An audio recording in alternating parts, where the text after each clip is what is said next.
Ha'ole makahiki ho. We are celebrating the end of 2022 and looking forward to 2023. There was good, there was bad, and there was ugly. And if I could whistle the theme of that movie, I would do it, but I can't. So stay tuned so you can hear from Jim Hochberg and I on what we thought of the prior year.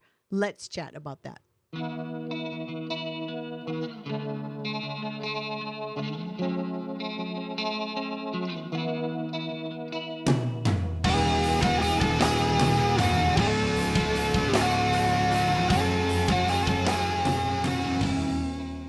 Jim, welcome back from New York.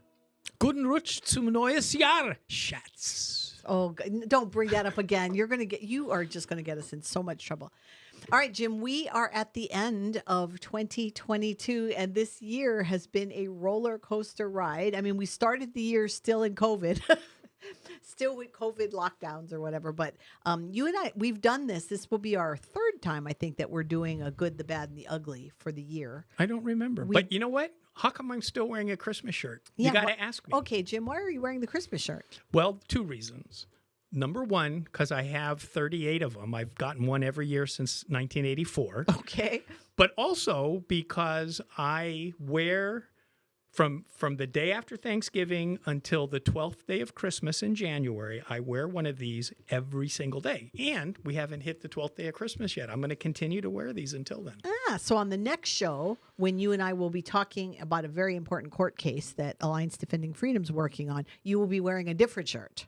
But I'll still have a Christmas shirt. But you'll still have a Christmas shirt. Okay. Well, make sure that if you're listening and watching this, people, you want to stay tuned. So at least you can see what Jim Hochberg is going to be wearing. In fact, I think we should start a new thing. Have people put below what they think Jim Hochberg should wear on the show. What color I'm shirt? not a fashion, whatever that's called. Fashionista? Yeah, yes. that ain't me. All right. So I think the first thing we should do before we get into the good, the bad, and the ugly of 2022, first and foremost, the good part of 2022 is that you and I were given another year by the Lord Jesus. We don't know to that. live. Oh, you mean the year we just did? Yes. We don't know that. Are you a ghost? No, I thought you meant for next year. Are you an AI robot from Elon Musk? Are you not the real Jim Hochberg? I don't know. Would a AI know they are, or would they think they're real? I don't know, but if you have not been watching the rise of AI, that is a very interesting thing. We should do a show on it because it is scary. Some of these robots. Do you that watch have Greg come out Gutfeld? Of course, I watch Greg Gutfeld. So he's always talking nice about robots because when they take over, they're going to like him and they won't do to him what they're going to do to the rest of us. Jim, I'm telling you, let's do that in 2023. We'll do a show on artificial intelligence. I think it's very interesting. We'll get a scientist to talk about it. Yeah, we can bring somebody on. Okay, so first and foremost, let's get that out of the way that the Lord gave us 2022. We survived 2022, whether we had illnesses or whatever. I've lost some good friends this year, so I guess that would be part of the bad. Some really good people we buried this year, and I'm going to miss them greatly. And I know that listeners and viewers are probably thinking the same thing. Good year, bad year. What do you think is the greatest blessing for 2022? Wow, that I don't want to say greatest because I'm only able to. You just sprung this question on me. But I would say, since a lot of the work that I do is about public policy and constitutionality of things the government's up to and all that kind of stuff, I think the United States of America was hugely blessed in many, many ways by the United States Supreme Court this year. I was going to say, so even though this theme is good, the bad, and the ugly, you and I were talking before the show that it really isn't a matter of here's a list of all the good things, here's a list of all the bad things, here's a list of all the other things, because they kind of intertwine. Some things that start as good can be. But I will say that religious freedom had a fantastic year in 2022. Freedom from our perspective yes, had a good year. Yes. If you don't agree with us, it was a terrible year. Right. But there's no way we could do a show without saying that one of the greatest gifts of 2022 was the overturning of Roe versus Wade. Yeah, of course. Dobbs, Bruen, Kennedy, the Maine school case, that was 4 huge home runs by the U.S. Supreme Court from our perspective. Yep. So we could sit here and we could name all of those. In fact, you just did. But we have to also acknowledge that those things caused the other side to absolutely have a meltdown, which turned into things that were not so good, and in some cases even ugly. Yeah. So, so let's talk about that. Let's talk about. But there were other good things too. Okay, go for it. So if you only experience 4th of July in Hawaii, and maybe other Western states too, but in Hawaii, we know how to take a day off and have a holiday and party, and we're good at it, right? But in the last several years, I've actually been doing 4th of July on the East Coast in one of the original colonies, and they actually are better at 4th of July than we are. And so that has been, this year was another really fun 4th of July where it's much bigger than what we attribute to 4th of July here. I mean, we basically do here what we would do on any other holiday for the 4th of July.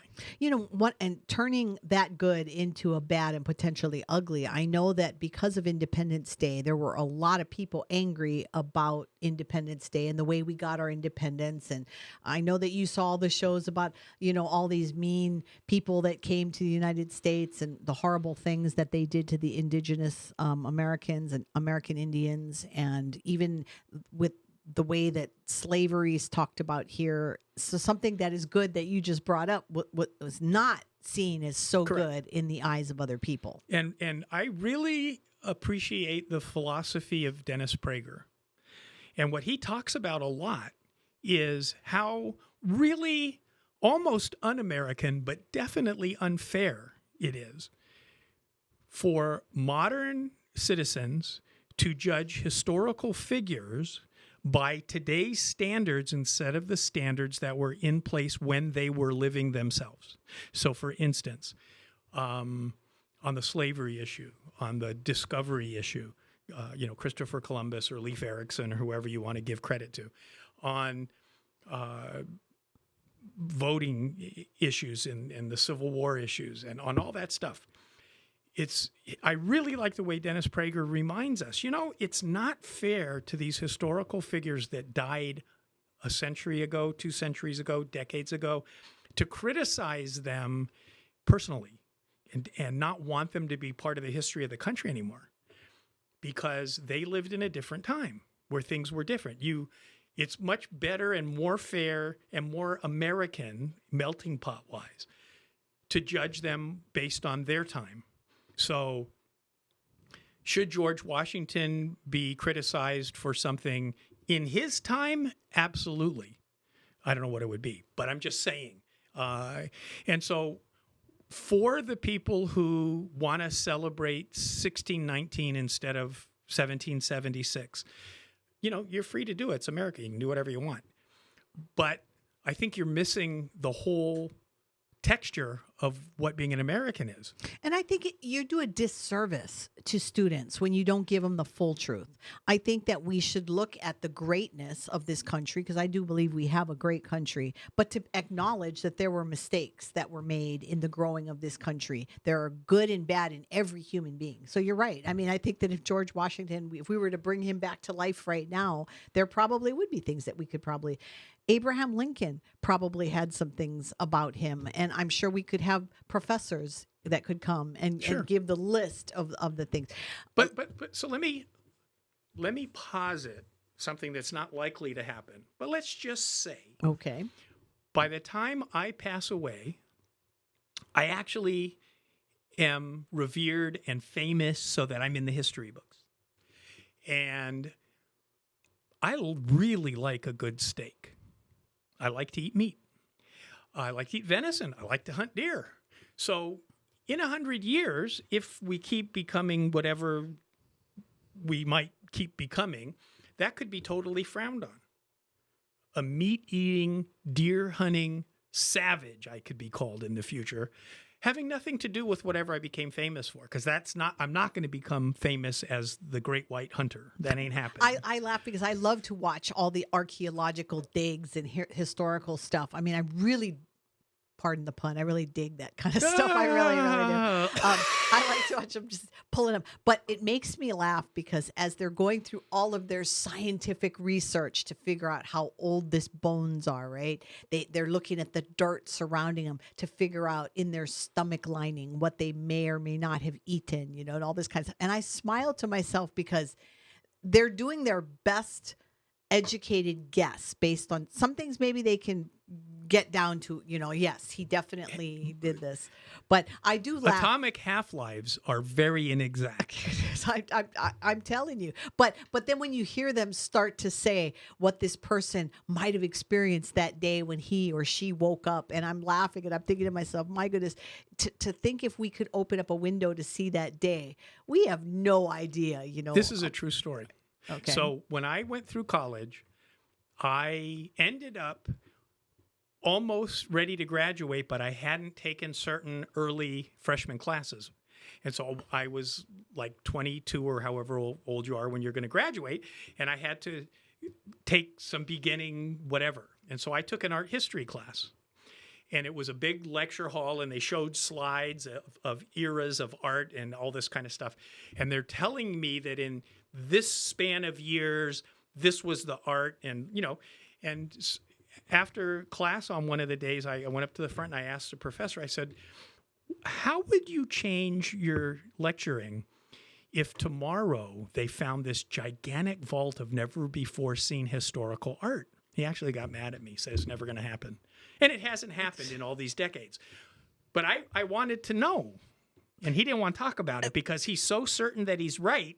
That ain't talked about. Well, and that I say that about Christianity, right? We celebrate Christ risen from the dead because nobody's been able to produce any bones. But it doesn't mean people haven't been trying. If you look back, there have been people that have been searching and digging because they want to find bones that belong to Jesus so that they could say, you see, he was just a man. He didn't rise. And I'm so secure in our faith. I'm like, keep digging. You know, you go ahead and keep on digging and see Actually, if you find it or whatever. archaeology keeps finding things that support biblical statements of what happened. So yeah, who cares? and can we also acknowledge that it's quite possible that things have been found that we don't know about? I mean, I don't know if you've heard this, but I heard that there are secrets in the Vatican that of course there you are. know, that no one will ever know, that the Vatican's hiding all this stuff, you know, that disproves certain things. And I'm like, okay, well, you know, I'm not going to go there. I believe that Jesus Christ was born, died, and rose again. So that's my story, Jim, and I'm sticking to it. And on December 31st, I guarantee you he did not celebrate New Year's Eve. Well, and I guarantee you he wasn't born on December 25th either. Well, you don't know that. No, nobody. But you know what? Nobody believes he was born on December 25th. I really want to talk about the ugly. No, okay. Before we jump to the ugly, because I know that there's a particular thing you really want to hit on. I think that something that also was good that ended up being bad was Elon Musk buying Twitter.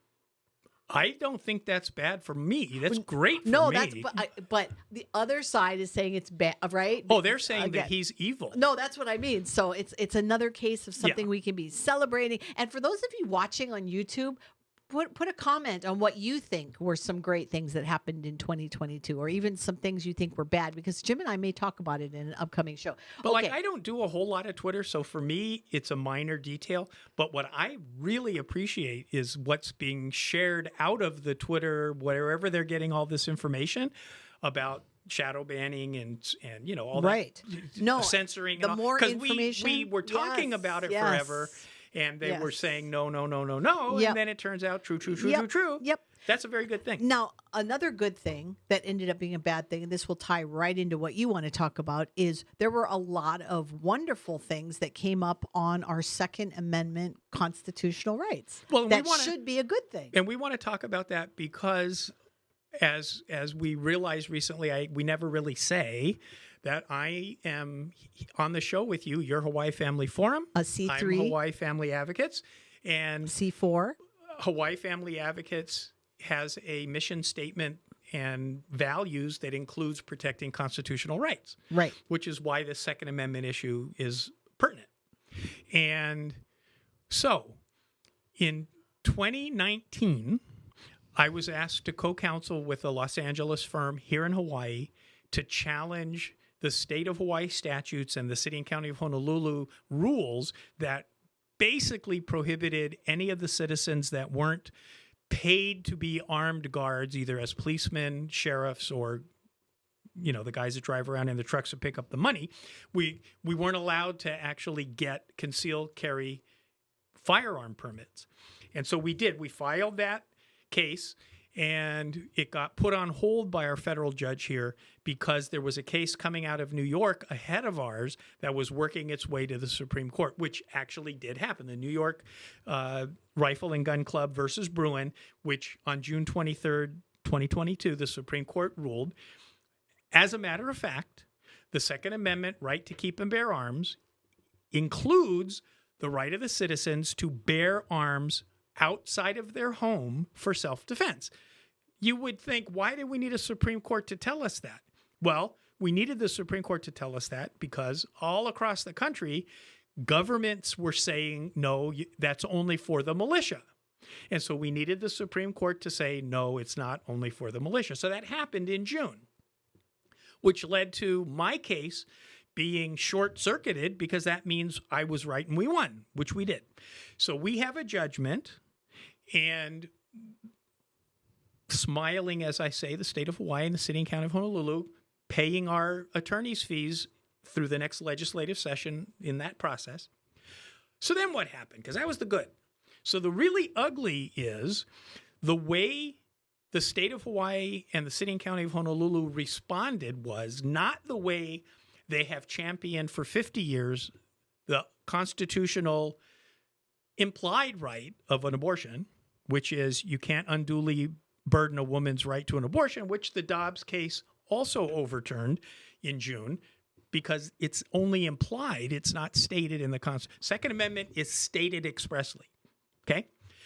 And so what happened? So the Department of Hawaii, Honolulu Police Department understood the prior rules were unconstitutional, so they undertook in October to make new rules for getting a carry permit, concealed carry permit. And you might wonder, why would anybody want a concealed carry permit? Well, the reason you want a concealed carry permit is because it's a constitutional right. You don't have to want one, but if you do, you have the right to it. And that's what a lot of the people across the country, and there's a lot of people in Hawaii, 500 people testified at the HPD rulemaking and at the City and County of Honolulu ordinance hearing. But basically what's going on in Hawaii is the government is saying, oh, really? We're going to make it impossible for you to qualify for the permit, and we're going to make it impossible for you to exercise the permit that you get because of all the places we say you can't do it.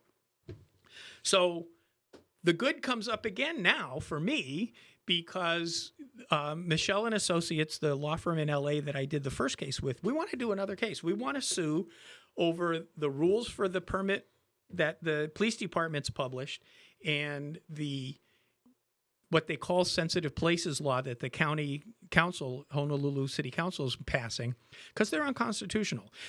Could you imagine, and you could imagine because it happened all the time, whenever across the country some government entity came up with a rule that would restrict the availability of a woman to get an abortion, they always challenged it. Undue burden, undue burden. They almost always won because that's just what was happening until June of 2022. Well, and I think we have to let people know that you're not just lawsuit crazy too. I want people to understand that Jim went through the process just like all the other people here in the state of Hawaii that testified Correct. While it was moving. And these questions you were asking, the point is that I think prior to this, Jim was trying to get them, and not just Jim, there were others too, that were trying to get them to think process, right? Because now that the court case happened and we were trying to work forward, and they basically didn't listen to you. And they only gave you they're going in the other direction. Yeah, and what did they give you, 2 minutes to testify or something? 1. And the minute you brought up some of this, you said they silenced you. Yeah, my time ran out once I brought up the abortion connection to undue burden. Yeah, they didn't like that very much. So anyway, on the screen, if you're watching YouTube or Spotify or whatever, we're going to put some links. The first link is to the Second Amendment Law Center. And there's a direct contribution link because we want to bring this case to force the state of Hawaii and the city and county of Honolulu to honor what the Second Amendment is, as the U.S. Supreme Court said. But we have to raise money. And we don't want you to give the money to Hawaii Family Advocates. You need to give the money directly to the people that are going to fund our case, which is, again, the Second Amendment Law Center. They have a Facebook page. There's an email. We're putting them all up there. Please get involved. Even if you don't think you want to have a gun on your person when you're out and about to protect yourself or your loved ones or the people near you that you don't even know, which you won't see in the news because the news doesn't share these stories. So many more shooters have been put away from citizens there armed and available than when you go read the cases that they do put in the news for you of shooters in gun-free zones that kill 10, 15 people because there's nobody armed there to stop them until the police come. Give people your Hawaii Family Advocates website so they can go there. So that is HawaiiFamilyAdvocates.com. Correct. And but please make a commitment to support the Second Amendment case in Hawaii. Please make a commitment to do it because there's a lot of people that deserve to have their Second Amendment rights honored by the government. And it would be as if you were told you couldn't vote or you couldn't speak or you couldn't go to church, which we all went through with COVID. So think back, remember what that felt like, and please contribute. It's a tax-deductible contribution to that organization. They're going to fund it for Hawaii. It'll be earmarked for our case here. And so make sure you do sign up at the Hawaii Family Advocates website because Jim does send out things periodically through the year so that you know what's happening. Along that same vein, though, of a court case happening and then the state of Hawaii happening and then another court case happening, the actual same thing happened with Coach Kennedy. The Coach Kennedy decision came down. We were all excited about that. And the state of Hawaii, why don't you tell everybody what's happening with that? So that's Coach another Kennedy, good, bad, ugly. Coach Kennedy was a football coach in a public school, I believe in Texas. I don't remember actually, but on the mainland, close enough.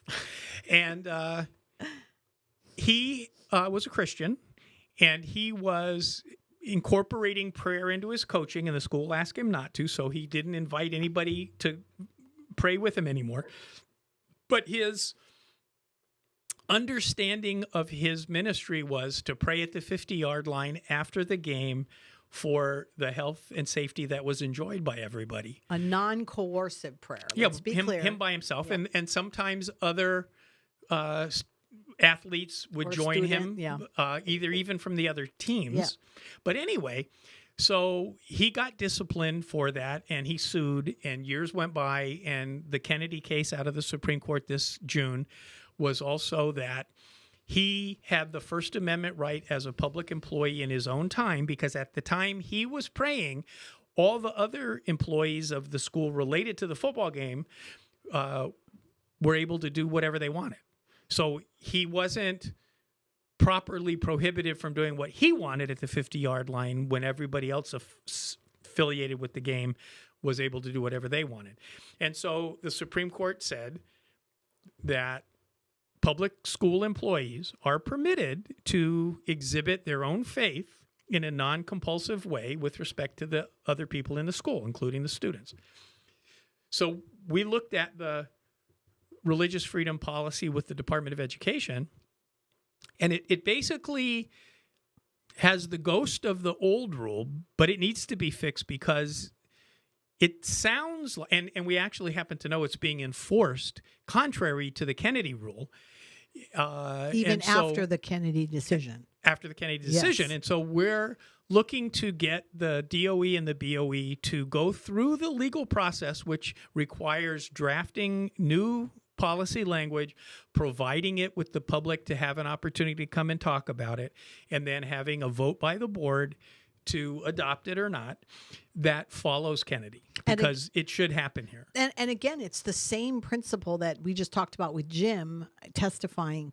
We're simply asking that they look at the policy and make sure that it matches the decision that came out of Kennedy. And we're asking them to take a look at that. So Hawaii Family Forum has partnered with attorneys Jim Hochberg, and there's some others, to basically ask the state to look at this. So we're not trying to be First Liberty in Dallas. Yeah. So we're not trying to be obnoxious. We're not trying to start a fight. We're just simply asking them to make sure that the policy matches the decision that came out of Kennedy. And a letter has been, as of this date of the show, a letter has been given to them. There's another ugly. That doesn't arise out of a court case. Okay. The Supreme Court hasn't yet addressed this, and we've done shows on it. And it has to do with what's being taught and what's being used for leading our public school children astray in the public schools. And we had Susan Duffy on talking about the social emotional learning thing. Right. And we've all seen in the news these stupid drag shows with kids, little kids. And I don't know. I saw a meme that had a picture of the drag thing with the kids. And the question isn't why kids should be exposed to drag shows. The question is why drag queens need to expose themselves to children. And that's true. And these are questions that Jim and I are going to continue to ask through 2023. We're going to continue to do shows just like this so that you know what's happening, not only nationally, especially how it plugs into what's happening right here in the state, because otherwise you're not going to hear this anywhere else. So we want to make sure that you take a moment to subscribe to this channel, like, share, hit that notification button so you know every time we upload a new video, but also sign up at hawaiifamilyforum.org as well as hawaiifamilyadvocates.com so you can stay up on all of these different things. Jim, in the next... Let me ask a question. Yes, but I want you to quickly give everybody a preview of what we're going to be talking about next week, which we want to make sure that they plug into that. So ask me a question and then give them a little preview of what's coming up next week. We're going to talk about an ADF case. Yes, we are. I almost forgot. Okay. So what I want to ask you, because for our Christmas show, you had this whole thing about the Dickens Christmas Carol and all that. Yes. So I'm going to share what I do on New Year's Eve, and then you can share what you do. Mine's really short. Okay. So I'm usually back in Honolulu by New Year's Eve after being in New York for Christmas.